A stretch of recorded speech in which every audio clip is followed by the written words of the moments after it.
દેહર જેના દર્શન કરવાથી દરેક પાપ આપણા બળી જાય છે એવી નર્મદા મૈયાની પરિક્રમા ચાલુ થઈ રહી છે.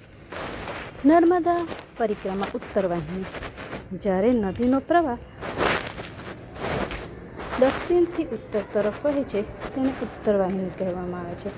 આ સ્થિતિ હિન્દુ ધર્મમાં ખૂબ પવિત્ર માનવામાં આવે છે, કારણ કે ઉત્તર દિશા દેવલોક સાથે જોડાયેલી માનવામાં આવે છે.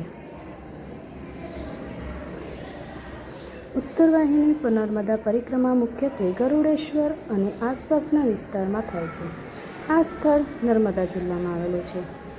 પરિક્રમાની રીત શું છે? તો યાત્રા નદીના એક કિનારે શરૂ થાય છે અને ઉત્તર વાહિની ભાગની આસપાસ પ્રદક્ષિણા લગાવવામાં આવે છે અને પછી બીજા કિનારે ફરીને પરિક્રમા પૂર્ણ થાય છે. પરિક્રમા સામાન્ય રીતે કયા સમયે કરવી જોઈએ?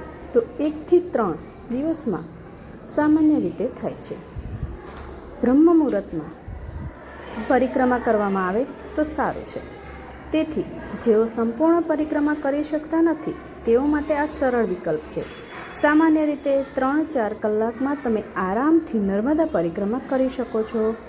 ધાર્મિક મહત્ત્વ એ છે કે ઉત્તર વાહિની નદીમાં સ્નાન કરવું એ ગંગા સ્નાન બરાબર છે અને એટલું જ પવિત્ર માનવામાં આવે છે. આ પરિક્રમા કરવાથી પાપ ક્ષય અને આધ્યાત્મિક શાંતિ મળે છે. ઘણા ભક્તો શ્રીરામ અને અન્ય દેવતાઓના આશીર્વાદ માટે પણ આ પરિક્રમા કરે છે.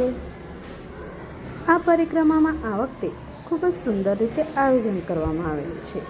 નર્મદા નદીના એવા ભાગની પરિક્રમા જ્યાં ઉત્તર તરફ વહે છે નદી. સામાન્ય રીતે નર્મદા નદી પશ્ચિમ તરફ વહે છે, પણ કેટલાક સ્થળે ઉત્તર વાહિની બને છે. આ સ્થાન દરેક રીતે ખૂબ જ પવિત્ર હોય છે. નર્મદા નદીનું જે સ્થળે પ્રવાહ ઉત્તર દિશામાં વળે છે તેને ઉત્તર વાહિની કહેવામાં આવે છે. હિન્દુ ધર્મમાં ઉત્તર દિશા દેવતાઓની દિશા માનવામાં આવે છે, એટલે આ સ્થળે સ્નાન, જપ, તપ અને પરિક્રમાનું વિશેષ મહત્ત્વ છે અને પુણ્યદાયી માનવામાં આવે છે. પરિક્રમા એટલે નદી કે પવિત્ર સ્થળની આસપાસ પ્રદક્ષિણા કરવી, પગપાળા ફરવું. ઉત્તર વાહિની નર્મદા પરિક્રમા સામાન્ય રીતે થોડા કિલોમીટરથી લઈને 1 દિવસમાં પૂરી થઈ જાય છે. લગભગ 18 કિલોમીટર જેટલું છે. ઉત્તર વાહિની નર્મદા પરિક્રમાના ધાર્મિક અને માનસિક પણ ખૂબ જ લાભ છે. ધાર્મિક રીતે, આધ્યાત્મિક રીતે આપણને શાંતિ મળે છે. ધ્યાન અને ભક્તિમાં વૃદ્ધિ થાય છે અને ખાસ કરીને ઉત્તર વાહિની પરિક્રમા પુણ્યદાયી ગણવામાં આવે છે. માનસિક રીતે જોઈએ તો ચાલવાથી સ્વાસ્થ્ય પણ સારું રહે છે અને આપણો જે સ્ટ્રેસ હોય છે તે ઓછો રહે છે. પ્રકૃતિ સાથે જોડાણ પણ થાય છે. નદી કિનારે શુદ્ધ વાતાવરણ મળે છે અને પ્રકૃતિનો આનંદ મળે છે. ભક્તિપૂર્વક પરિક્રમા કરવાથી મનોકામના પણ પૂર્ણ થાય એવી માન્યતા છે.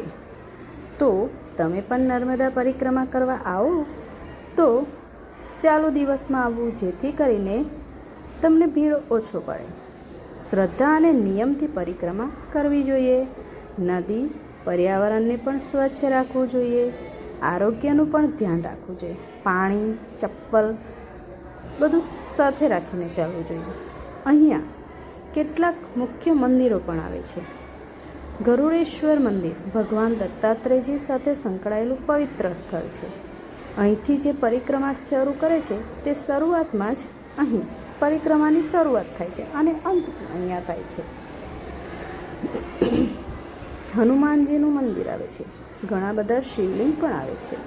રામપુરામાં સ્વયંભૂ રણછોડરાયનું પણ મંદિર આવે છે, જે ખૂબ જ પવિત્ર અને આધ્યાત્મિક છે.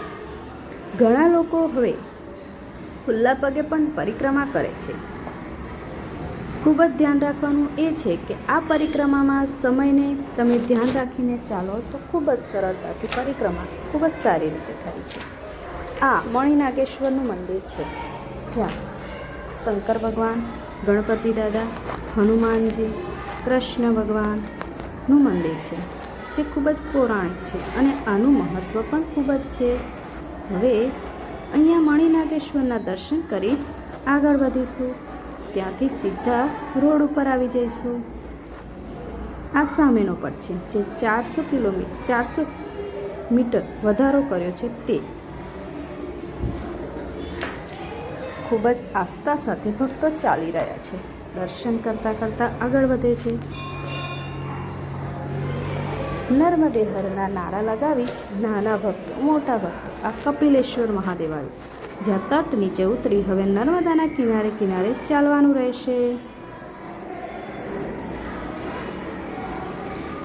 આવી રીતે તમે પણ ખૂબ જ સારી રીતે નર્મદા પરિક્રમા આસ્થા સાથે કરી શકો છો.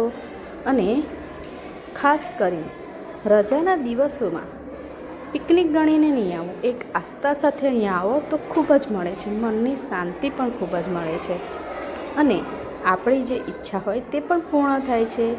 તો તમે પણ સમય કાઢી નર્મદા પરિક્રમા કરવા જરૂર આવજો. નર્મદે હર.